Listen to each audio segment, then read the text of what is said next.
a system had evolved over hundreds of thousands of years among humans, a collaborative community called the tribe, where people work together to make a living, basically. Very simple in itself, and those who gave support got support. They were into making products and buying products and selling products. They were into not necessarily taking care of each other, but making sure that the tribe went on and continued. And it was not a hierarchical system. It was a very egalitarian system. When times were good, times were good for everyone, and times were bad for everyone. There was no class at the top that lived well at the expense of others, and so on. We are a culture that is very fundamentally based on greed,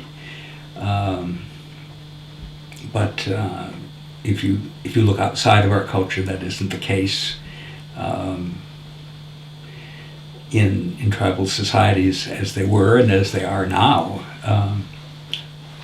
they are not dogs eating each other. Very definitely not. Anyone who is greedy, who tries to take and not give, not support the other members of the tribe, will soon find himself being shunned and isolated, and therefore unable to make a living himself. So that doesn't work.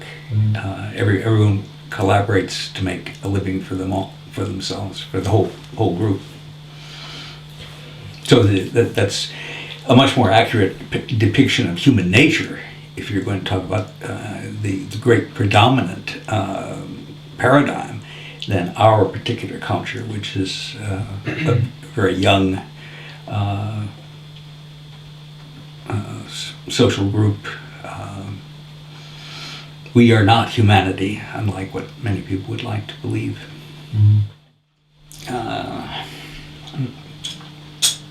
The third world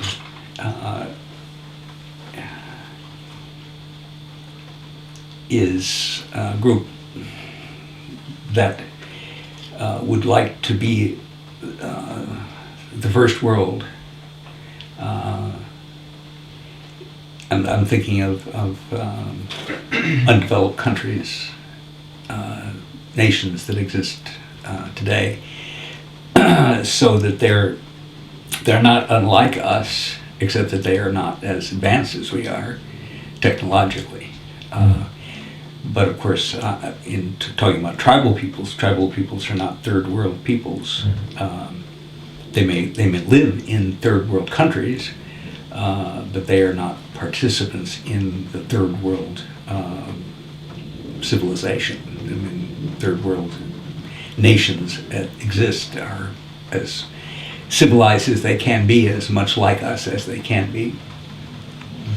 But you don't see anything in the media about the Yanomami of Brazil, tribal people of Brazil, or the Gabusi of New Guinea. They don't make the news at all. Nobody knows they exist except anthropologists. So it's just silencing their stories, pretending that they don't exist. Because they don't make news. Yeah. They just live and go along as they've gone along for thousands of years, and except when they're exterminated, or when they decide that they would rather commit suicide than be slowly sucked into our world. Then they become a little newsworthy. Back in the 80s and 90s, there were quite a few stories about the tribal peoples of Brazil who were committing suicide rather than being overrun by us. No.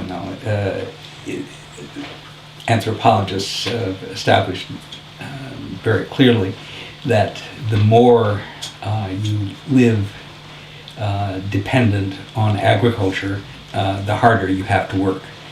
And the easiest life of all is simply going out and getting what's there already, because you don't have to plant it, you don't have to care for it, you don't have to use pesticides, you just go and get it.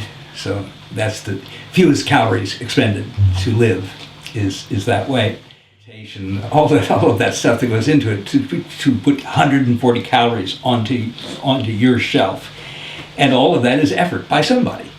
Of course, a lot of it is fossil fuel, of course, but they're all at every point. Human effort is involved as well.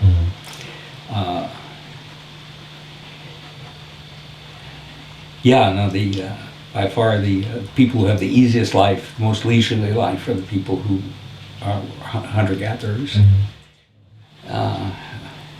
Well, if there isn't enough wisdom for us to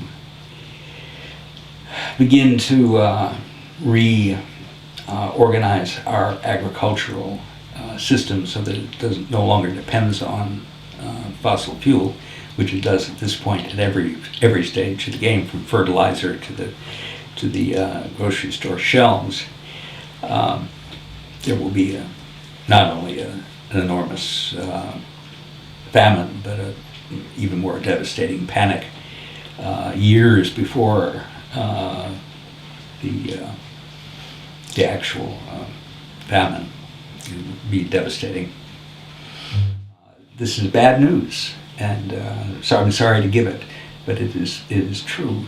And when I started writing Ishmael, or when I did write Ishmael rather, I knew that we were attacking the biological diversity of the planet, but I had no idea that we had already entered into a period of mass extinctions.